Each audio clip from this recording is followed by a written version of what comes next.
berkhianat. Engkau telah berkhianat, mengkhianati dirimu, mengkhianati kedua orang tuamu. Engkau telah mengkhianati gurumu. Engkau telah merobek-robek cita-citamu. Di tempat ini jangan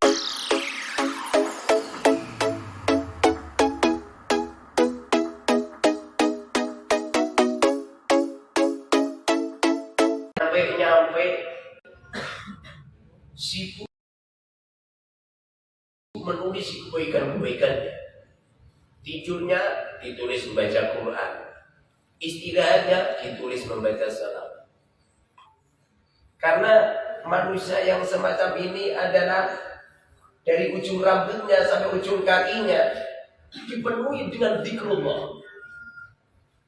Mulutnya selalu bicara yang baik, akalnya sibuk menghafalkan al-arba'in, telinganya berzikir kepada Allah, hidungnya membaca takbir, pipinya, keningnya membaca subhanallah, membaca tasbih, hatinya selalu sibuk dengan tafakur, semua organ tubuhnya gemuruh, malaikat-malaikat pun sibuk mencatat amal baiknya. Orang yang semacam ini adalah orang yang tidak pernah kacau, kan? Orang semacam ini adalah orang yang selalu sibuk, terus-menerus sibuk untuk menewatakkan sebuah kebahagiaan yang dasar. Sibuk memberikan pilihan-pilihan baik untuk dirinya, temannya, orang-orang yang ada di sekitar.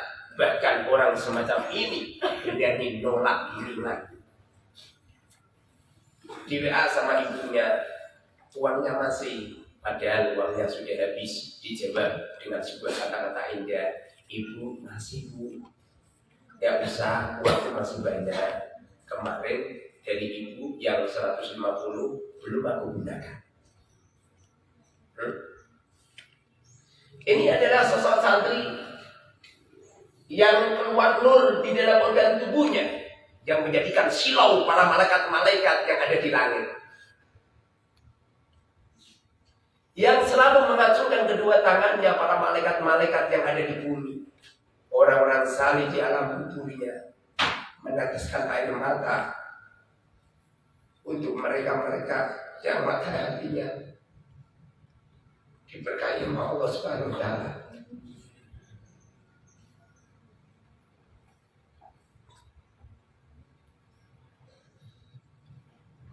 Orang yang semacam ini adalah orang yang meletakkan kebesaran Allah melebihi segala-galanya.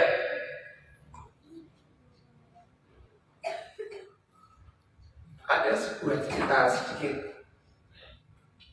kisah sosok orang tua yang punya anak 3, semuanya di pondokan, di pondok pesantren kan.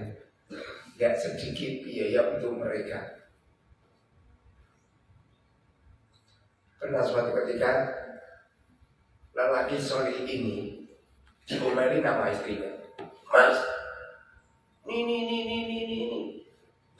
Lelaki soleh ini barusan saja selesai baca Quran, diomeli nama istrinya.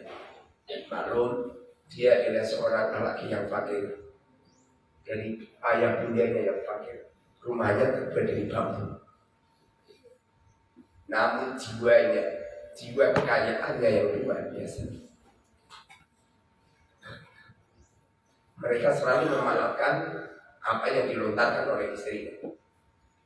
Lambat laun lelaki soleh ini keluar dari rumahnya, umur yang sudah mendekati 50, namun anaknya masih kecil-kecil. Semuanya pun ada di pondok pesantren. Mereka mengeluarkan sosok becak yang menjadi penghasilan harian mereka. Suatu ketika mereka makan di beberapa tempat, lalu lalang di pasar menawarkan orang untuk menaikinya.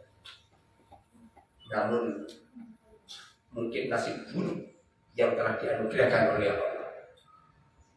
Dari pagi sampai sore belum ada penumpang sama sekali. Jam sudah menunjukkan pukul 5, semestinya harus pulang. Karena istrinya ini belum punya beras untuk dimasak, apalagi uang untuk dibelanja. Suatu ketika beliau makan di sebuah tempat, di sebuah supermarket. Nggak begitu lama ada sosok ibu-ibu kaya raya. Dilihat parasnya, bajunya, gelannya, petanda dia adalah kaya raya. Lalu memanggil orang tua itu, Pak, tolong Pak.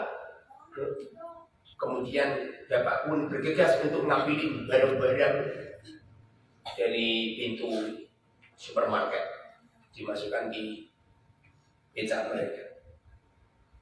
Kemudian ibu ini tidak langsung naik. Lalu ibu ini tanya sama si bapak ini, berapa Pak? Sini nyampe rumah saya itu berapa kilo Bu? Dekat, cuman 5 kilo.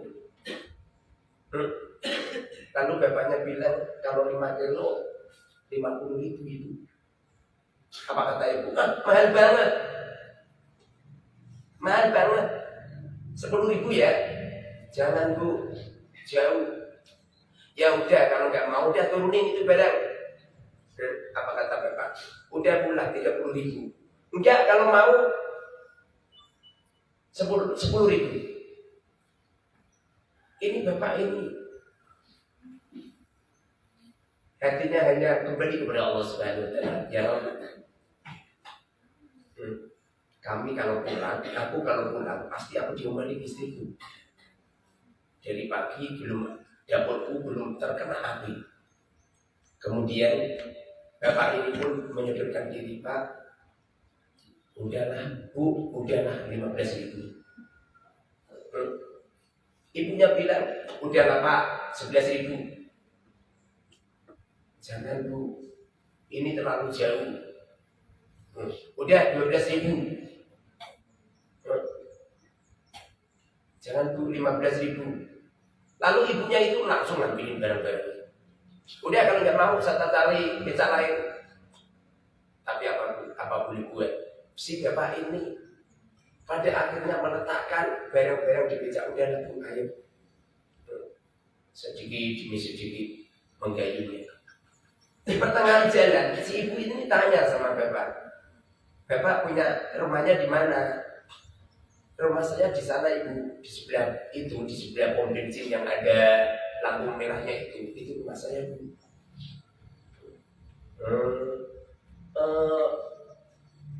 Mereka berbincang-bincang, tanya tentang anak dan lain sebagainya. Bahkan tanya tentang penghasilan. Bapak penghasilannya bisa 1 hari berapa? Bapak ini mengatakan, Bu, biasanya kalau saya hari-hari biasa sebelum ada pandemi ini Bu, itu penghasilan saya di atas 100.000 Bu. Setelah ada pandemi ini, kadang 30.000, paling banyak 50.000 Bu. Nah ini tadi Bapak udah dapat penghasilan berapa sehari? Baru kali ini. Kemudian bermenit-menit pada akhirnya sampai setelah mereka mereka menjalankan becaknya sampai 5 kilo. Kemudian ibunya menyodorkan uang 15.000. Jadi lebih ya 3.000 ya. Bapaknya pun megang-megang dompetnya. Lalu nyodori dompet, maaf, kami baru kali ini Bu tarik. Kami nggak ada susu Bu. Lalu ibunya mengambil dompet. Pak, ini loh uangku 100.000 semua. Ini ada 50. Carikan aja. 3.000-nya carikan. Lalu bapak ini pun bergegas untuk mencarikan kembalian. Cari ke sana kemari, nggak ditemukan. Cari ke sana kemari nggak ditemukan. 3.000 untuk memberi sisanya ini nggak ditemukan. Pada akhirnya ibu ini bergegas kembali lagi. Harapan bapak ini, semoga bapak ibu ini merelakan yang 3.000. Apa yang terjadi? Betapa sadisnya ini ibu. Ibunya bilang, gimana toh Pak? Masih 3.000 jual ngomel dia. Lalu pada akhirnya bapak yang solih ini mengatakan, udahlah bu, udah ini ambil aja, yang 5.000 ini ambil aja, saya tak ambil 10.000. Ibunya ini pun bergegas, kemudian ibunya dulu kepada tukang becak ini untuk mengangkat barang-barang itu ke rumahnya. Setelah selesai, bapaknya ini naik becak lagi sambil memandangi uang 10.000. Memandangi uang 10.000. Karena pasti di rumah diomelin istri. 10.000 semestinya bapak ini berniat nanti 10 uang tadi 12.000 rencana dibuat beli beras 1 kilo sama dibeli telur. Tapi apa boleh buat? Bapak ini pun tidak meneteskan air mata sedikit.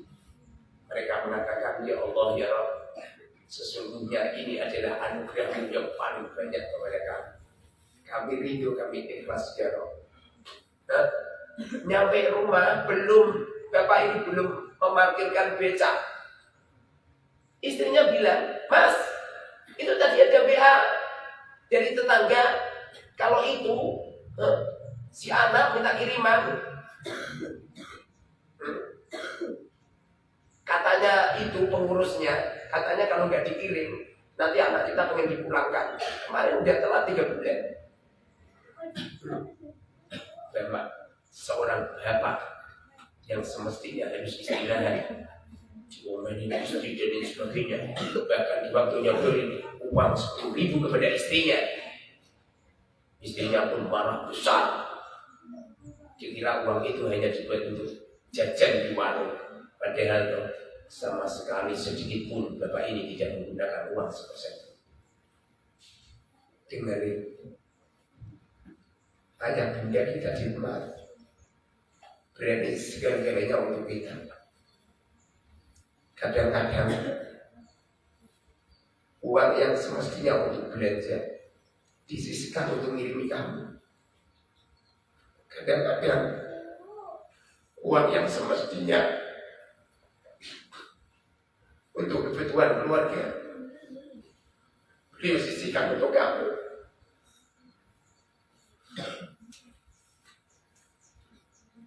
Namun kamu di pondok gak sungguh-sungguh.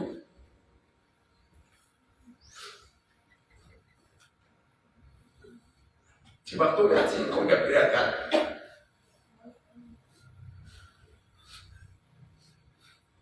Kamu punya guru segala-galanya, dari bangun tidur sampai papan tidur. Kadang-kadang istriku pun terlantar, istriku marah, juga. Kenapa waktu ini untuk santri semua kan? Saya udah memikirkan kamu semua. Kamu gak sungguh-sungguh, kadang-kadang kamu udah berangkat di majlis. Namun kamu nanti sungguh. Bagaimana cita-cita ini terjadi di dalam kolbu kita? Bila mana cita-cita itu tidak terbukti. Yang menginginkan engkau sukses itu tidak cuma orang tuamu. Yang menginginkan engkau sukses yang pertama kali dan berani segala-galanya adalah gurumu. Gurumu berani segala-galanya untuk menghabiskan waktu. Beliau tidak bekerja, beliau tidak mendirikan toko, beliau tidak menyisihkan waktu sedikit pun untuk siapapun kecuali untuk pendidikan ini.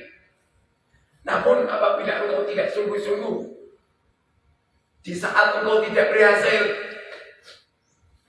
di saat engkau terledor dengan jadwal yang sudah ditentukan,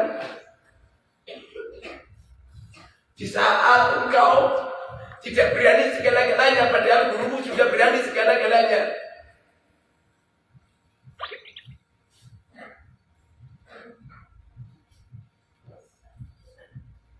Tiada manfaat kita mengacungkan kedua tangan kita lalu kita berdoa, ya Rabb, alimkan kepada kami ya Rabb, sementara engkau tidak melakukan syarat-syaratnya orang alim. Tiada manfaat Sebuah acungan kedua tangan kami minta kepada Allah. Sementara omongan kita tidak terbukti dengan mata hati kita yang mengikutinya dan organ tubuh kita yang sungguh khianat. Diri ini yang kelihatannya segala-galanya. Engkau dari tempat yang jauh, engkau dari tempat yang seberang sana. Engkau meninggalkan ayah bundamu, meninggalkan adikmu, kakakmu, engkau meninggalkan keluargamu, engkau meninggalkan tetanggamu, engkau meninggalkan teman-temanmu. Namun setelah engkau ada di majelis ini, tidak sungguh engkau adalah orang yang khianat. Engkau adalah yang mengkhianati dirimu. Engkau adalah yang durhaka kepada kedua orang tuamu. Engkau adalah orang yang menyakiti gurumu. Engkau adalah yang merobek-robek cita-citamu. Engkau adalah orang yang berbohong dengan setiap tetesan kata-kata yang selalu kau mengandalkan untuk Allah. Bagaimana mungkin Allah akan mengijabahkan permintaan kita? Bagaimana mungkin Allah akan mengabulkan, mengijabahkan semua permintaan kita di saat kita berbohong kepada semuanya? Ayah bunda kita sangat-sangat mengharapkan kealiman kita.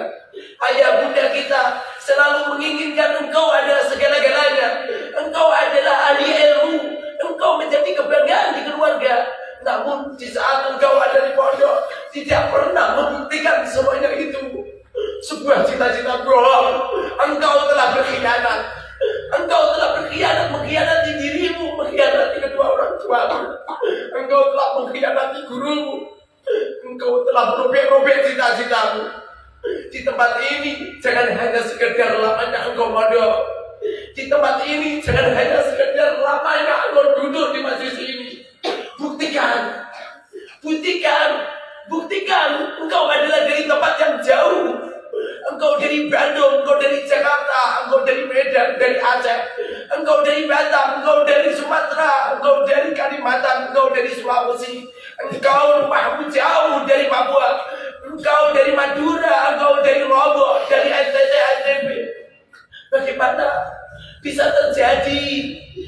Bagaimana bisa terjadi sebuah kebahagiaan kedua orang tua kita apabila panjenengan tidak mengikuti peraturan HP yang telah dicanangkan di pondok pesantren ini? Semestinya untuk kebajikan, semestinya untuk pendidikan, semestinya itu adalah aplikasi untuk menunjang keilmuanmu. Namun engkau sibuk menggunakan HP yang tiada manfaat. YouTube selalu kau hidupkan yang tiada manfaat. Kadang-kadang engkau menyendiri membuka sajapan-sajapan itu dengan kau main game di saat engkau sendirian di larut malam, di saat teman-teman hening, di saat teman-teman sudah tertidur, engkau lupa segala-galanya. Sungguh itu adalah pengkhianatan pada dirimu. Engkau yang akan rugi, orang tuamu yang akan rugi, guru-gurumu yang akan rugi. Sungguh apabila engkau lakukan semuanya itu tidak mengikuti program-program pondok, maka kelak apabila engkau boyong, engkau yang akan merugi, engkau yang akan menyesal. Penyesalan saat ini tidak jadi masalah. Bagaimana penyesalan itu apabila terjadi setelah engkau boyong dari tempat ini? Harapan kami, engkau sungguh-sungguhlah engkau. Kami mengajarkan ilmu ini benar-benar ikhlas karena Allah, bukan karena uang kamu, bukan karena uang dari kedua orang tuamu. Semoga saja hidup kita diberkahi oleh Allah Subhanahu wa Ta'ala. Semoga saja kebahagiaan orang tua kamu ditebus dengan kesungguh-sungguhanmu, kebahagiaan gurumu untuk tebus dengan kamu. Hidup ini tidak lama. Hidup ini tidak lama. Sebentar lagi kita akan berpulang. Sebentar lagi gurumu akan meninggalkanmu. Yang sungguh-sungguh waktu ini adalah waktu yang berharga, waktu yang lebih utama daripada dunia seisinya. Semoga diberkahi Allah Subhanahu wa Ta'ala. Alhamdulillahirabbil alamin. Allahumma shalli wa barik ala sayyidina Muhammad wa ala sayyidina Muhammad. Ya Allah ya Rabb, berkailah pertemuan ini ya Rabb. Berkailah ya Allah majlis kami ya Rabb. Hadirkan baginda Rasulullah sallallahu alaihi wasallam majlis ini ya Rabb. Ya Allah ya Rabb. Ya Allah, letakkan ya Allah fadl dan rahmat-Mu kepada kami semua ya Rabb. Ya Allah ya Rabb. Ya Allah, hilangkan kemalasan kami ya Rabb. Kami pengen membahagiakan kedua orang tua kami ya Rob. Kami pengen membahagiakan guru-guru kami ya Rob. Kami pengen meletakkan sebuah sejarah hidup yang baik untuk kami ya Rob. Ya Allah ya Rob, berkailah hidup ini ya Rob. Berkailah nafas kami ya Rob. Berkailah ya Allah detik-detik yang telah Kau letakkan di dalam jantung, paru-paru, di organ semua ini ya Rob. Ya Allah ya Rob, berkailah sejarah kami ya Rob. Letakkan biografi yang baik ya Rob. Hidupkan dalam keadaan baik, matikan dalam keadaan baik. Letakkan ya Allah kebaikan yang menyusui pada diri ini dan teman-teman kami semuanya.